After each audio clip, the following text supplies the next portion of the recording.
Udan, 11 surf ikastaro izaten dira gurean, baina egunotan Zarautzen oso talde berezia dabil. 30 neskamutil gazte, erdiak euskaldunak, beste erdiak irlandarrak.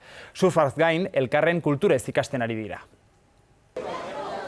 Olatu gutxi xamar Zarauzko hondartzan, baina hori gutxienekoa da ikastaronetan. Cross Culture Surf ekimenaren helburu nagusia bi kulturen artean surfeatzea baita. Ekimena berez, joan den aste santuan hasi zen, orduan hemengo 15 neskamutil Irlandan izan ziren, bertakoekin batera surfeatzen eta ikasten. It was a little bit colder than here, but the waves were good and it was fantastic just to see the young people learning about each other's cultures. The whole idea of the project is like non-formal learning. Some said it was the best history lesson they've ever had, so it was good.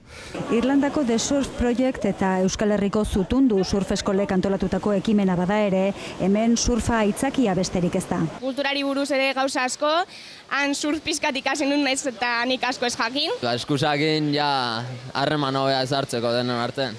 Fondoan dago beste kultura bat ezagutzea, beste jente bat ezagutzea, beste hizkuntza bat ezagutzea, eta surfa da aitzaki bat, edo rekurso bat, gazteak erakartzeko, eta gustatzen zaigulako. Orain Irlandarrak dira hemen beste astebeterako, surf eskolez aparte denetik egiten ari dira. Zarauzko estropadak edota Zumaia inguruko flixa ikusten izan dira, eta esperientzia orain artean. Itzela, pilo bat guztaiak eta oin be oso ondo pasatzen adia. Flipetan temperaturiaz eta hori dana eta... It's very hot, but it's like beautiful. It's so nice. Great. It's been really good. Proiektuak Europar Batasuneko laguntza lortu du eta orain arteko arrakasta ikusita soka luzea izango du seguruenik.